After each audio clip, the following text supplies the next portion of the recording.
the gang get cast. This is episode 3, Always Sunny, season 16. And this was a much laid back episode according to me. It didn't feel like they were trying to tackle anything. It feels like this is one of those episodes that is a bit more playful, that they allow themselves to play, because you get to see and get to understand more of the characters in terms of superstitions and what they believe in as we get into the episode. And I think this has one of the most interesting opening where they talk about something and then the title pops up and it's a complete opposite of what they were talking about. So I absolutely love that punchiness of it. And once you get into it, it feels more, I don't know if you remember, I can't remember the exact, I think it was season 10 when they go to kidnap, or when they go to a supermarket and then there's a hostage situation, and then each one replays their own idea of what they could have done during that situation. We get a small bit of that where everyone has their own take on superstition and curses and why they think they may have been cursed. D has like one of his side of his faces has been paralyzed, and you get to see what led up to that. Then we get to see Frank's and Charlie's situation, why his egg is suddenly bleeding or something close to that. We get to see why they think they may have been cast.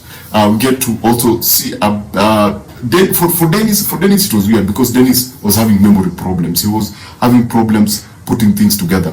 So we go on to this, and Mark also has a very interesting arc in this particular episode, and it's a callback. There's a lot of callbacks actually. Yes, there's a lot of callbacks to previous episodes. I don't know if you remember Chase. If you remember Chase, this will be a very interesting episode. If you remember the monkey, this will also be a very interesting episode. If you remember, there was an episode whereby Charlie was a gamer and then D came in and started helping Charlie, and then she got into the gaming culture. So there's also a bit of that.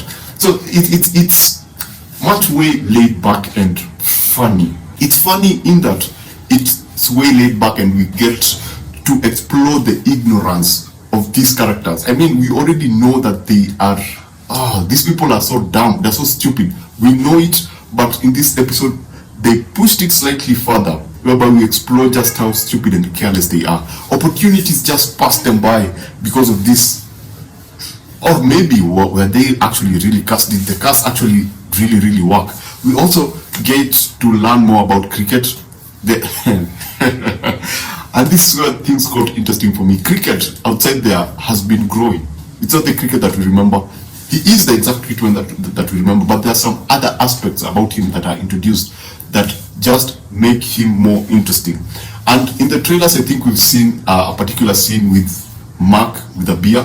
So this episode actually is the episode with that particular scene, and it's way funnier than whatever is in the trailers. What is in the trailer was pretty cool with the beer talk, but now they move from beer talk to God talk and who God chooses to punish or curse or bless. So that particular part was challenging in terms of religion and beliefs and how we look at curses. So yeah, and the resolution, of course, each episode of It's Always Sunny has this resolution about what they thought something was, and then they discover the real thing. When they discover the real thing, you go like, oh my goodness, these are a couple of really stupid people. Yes, you know it, but you go like, wow, that's some next level stupidity. I mean, it's pretty obvious. You could have just Googled it and you could have, but anyway. So that's it. That's basically episode 3. The first 2 episodes were tackling some themes that relate to whatever is happening in the world today, but this one felt more freer. It felt like a filler episode, according to me. It felt like a filler episode. There was a lot of callbacks, but generally it was really entertaining. If you've been following It's Always Sunny from the word go, it's very rewarding in a way. It makes sense. Two things are connected and a few things are resolved. Let me just put it that way, especially with Chase. Anyway, that's my review of episode 3. Funny callbacks, easy, and more of a filler episode. So thanks for watching. Remember to watch what you enjoy and enjoy what you watch, and I'll see you on the next one.